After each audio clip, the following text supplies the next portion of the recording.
We're here in Monte Carlo for the Rendez-Vous de Septembre. For AM Best TV, I'm Richard Banks.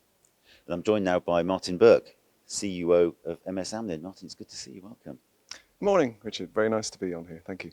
So we're, I guess, at the midpoint of the rendezvous in many ways. Are we any clearer where we are in the reinsurance cycle?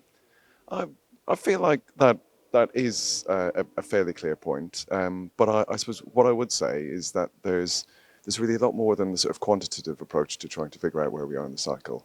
So there's the macro story of more capital coming into the market, and that's going to have some inevitable economic effects in terms of driving higher supply, and maybe that sort of is more than enough to meet demand. But the way I think about it is, I suppose the point in the cycle, there's really almost like a qualitative element to it as well. And at this point, I feel like the cycle is really switching to a focus on sort of service and the way reinsurers respond to their clients. So that's what we're tuned into in this conference. So I guess reinsurers are always talking about the importance of building relationships with their clients. How easy is it to build relationships when the cycle is turning?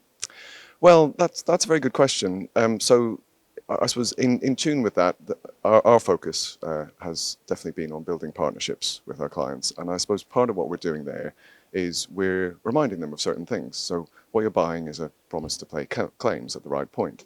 So actually emphasizing our claims payment ability and our outstanding service, actually as a claims proposition, reinsurance and insurance, is really something that we have tried to emphasize with clients. We've built a really nice proposition around that.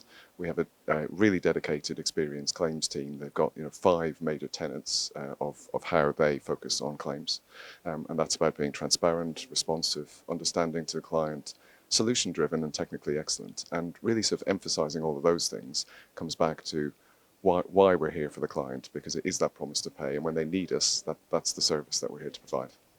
So tell us about some of the opportunities that the current conditions offer.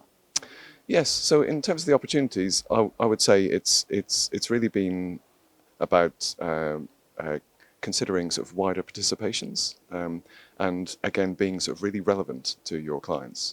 And yeah, that I think seems to be sort of welcomed by a lot of our clients. So we do appreciate the opportunity to sort of build out those relationships. It isn't just about sort of looking at the existing book and then sort of turning that over to the following year. We're actually just looking about how we can broaden that out, and where they have additional needs, whether that's additional capacity that they need, or indeed sort of needs on wider lines of business.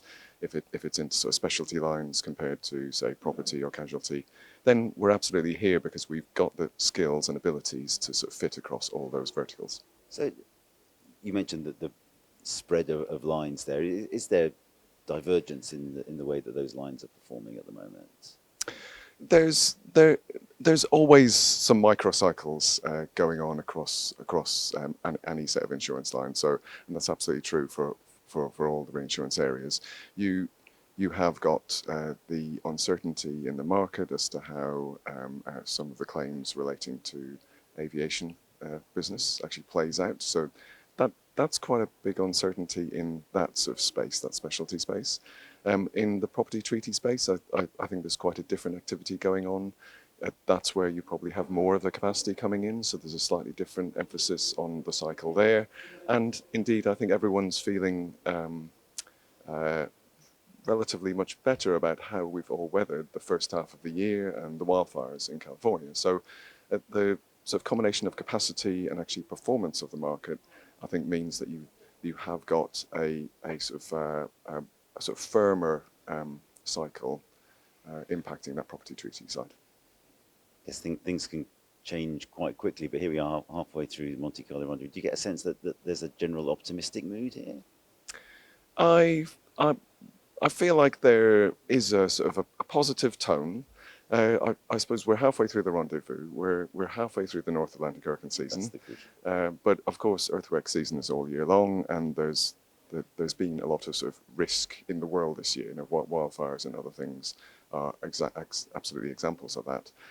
But nonetheless, I guess it sort of feels like there's quite a lot to play for towards the end of the year, and most conversations almost have two sides to them, because there's a sort of if this happens in the next sort of 3 months, then maybe this is the style of conversation we're having, and then if the opposite happens, it could be completely different. So I suppose it sort of does feel like it's more about discussing potential tactics, but not really picking a particular avenue yet. I think we're all agreeing on the type of playbook that's going to be there for year end. One final question, if I may, Martin. Is there one thing that is being missed today that is going to be more important in the future? So I suppose that's maybe the question lots of people ask, because in my sort of 27, 28 years in the industry, it does feel like there's always been sort of surprising events from time to time. So I suppose the best way I feel and that we take to prepare for that is it's really about understanding your aggregations. So it's about understanding where you've made your plays and what risk you're taking, but also maybe the opportunities that you've left on the table, or that feel like you've left on the table. So I was discussing this with a colleague of mine the other day, and he brought up a quote from Miles Davis. I think it was something like, it's not just about the notes you play, but the notes you don't play.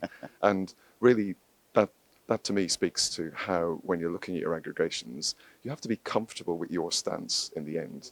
And it really is worth going down to brass tacks of, what does this all add up to? Am I comfortable with that number? Don't maybe rely, so use, but don't rely on stochastic views of risk, because the point about that is that you can lose sight of what is underlying and start looking at the overlying model. And then that sort of represents your risk, and all of a sudden the number gets smaller and you don't think about it as much. But trust me, I do think about our aggregations all the time. That's definitely at the heart of our business. So that's what I would say. Martin, that's tremendous. Thank you very much indeed for joining us today. Thanks very much, Richard. It's a pleasure. For AM Best TV, I'm Richard Banks.